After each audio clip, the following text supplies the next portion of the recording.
Yeah, in progress. So, uh, the second part will look at specific examples from the Mohanty essay about Western constructions of the monolithic third world woman, and constructions that in writing create these kind of very static or one-dimensional characters, but characters that fulfill certain needs. So women as victims of male violence is a recurring narrative in Western feminist scholarship when Western feminists write about women in the global South. So Mohanty discusses Fran Hoskin. Fran Hoskin, in writing about the relationship between human rights and female genital mutilation in Africa and the Middle East, um, bases her whole discussion slash condemnation of genital mutilation on one privileged premise that the goal of this practice is to mutilate the sexual pleasure and satisfaction of women. This in turn leads her to claim that women's sexuality is controlled, as is her reproductive potential. According to Hoskin, male sexual politics in Africa and around the world share the same political goal: to assure female dependence and subservience by any and all means.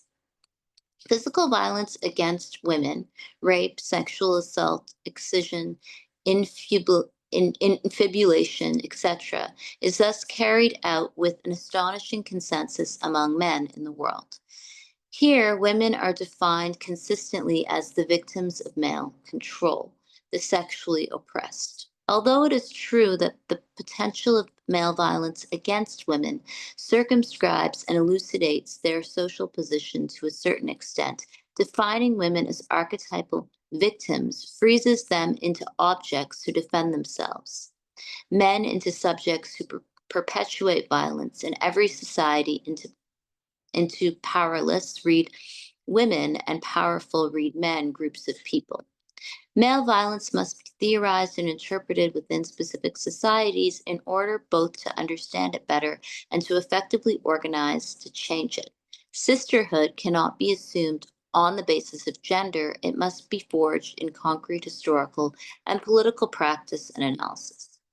So, in the previous lectures, I've discussed intersectionality and Black feminism, and Kimberly Crenshaw's article is really one of the most well cited pieces of scholarship of our time. And Crenshaw argues that Black women are not treated in identical ways to white women because of histories of slavery and because of anti Black racism, or what has also been termed misogynoir. So constructing women as the victims of male violence obviously does not account for other intersections like caste discrimination, religious violence, class antagonism. So, in many instances, one could argue that the women might see themselves as being people who are more like men of their own class and caste position or their own ethnic group, particularly in countries in the global south where there are really deep divisions of class and caste and ethnicity or religious uh, nationalisms. So the idea that gender actually organizes one's life, or that gender is kind of an identity that one would politicize and organize on the basis of, is, I think,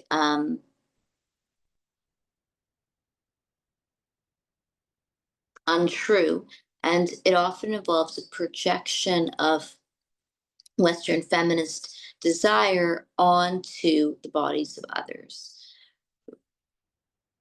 The refusal to see religion as actually being something that is central to women's lives rather than an imposition is also a recurrent feature of Western feminism. And this kind of um, misreading or ethnocentrism um, became even more virulent during the global war on terror. And Saba Mahmood's writings regarding gender and religion, I think, are interesting to consider in relation to Mohanty. So Mahmood argues that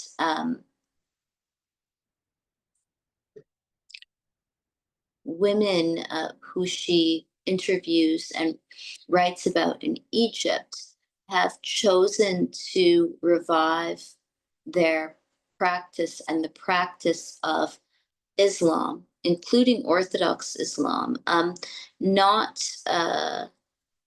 because of force or because of coercion, but because of their desire to embody an ethical and religious subject.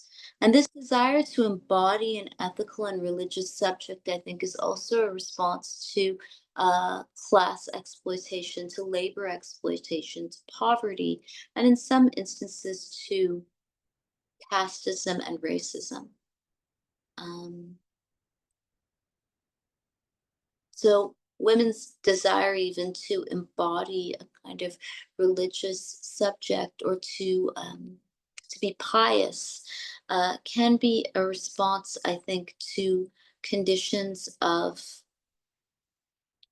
I mean, to the material conditions of life in the global south. It can also be a political stance and also just a practical way of organizing one's marital affairs and one's life. So, the kind of classification of certain people's lives as being sexist or as being experiences of violence or victimization involves kind of constructions of broad-based English language categories that one maps onto others without any nuance.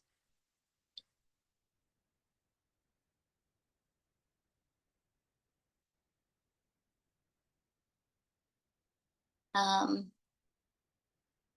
Over and over again, also the focus on sex and the body is really about uh, a, a Western feminist desire to see oneself in the bodies and the lives of others as a way of showing solidarity. But when taken to extremes, this kind of obsessive projection of one's own understanding of the world onto others is a colonial gaze that offers a lot of narratives and writing and research that is actually inaccurate and not at all helpful to economic development goals in the global south.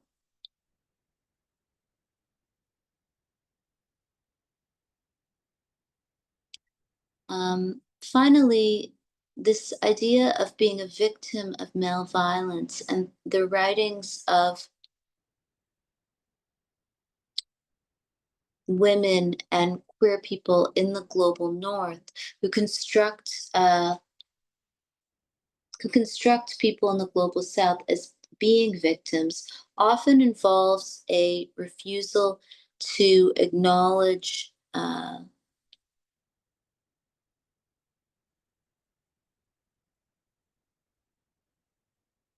one's own position. So if one understands class as being actually central to how someone's life is organized and understands that class is also often what determines one's access to things like legal remedies to oppression in the form of lawyers or safety from harm because of housing security, then I think these constructions of categories that are gendered mask the ways that money and class um, throughout the world will create scenes of dependency and victimization, um, not because of culture or cultural backwardness, to use that language, which is often used in mainstream scholarship. But this kind of cultural inferiority is just rhetoric. And I would argue that what really determines suffering and what determines a lack of choice is money and poverty.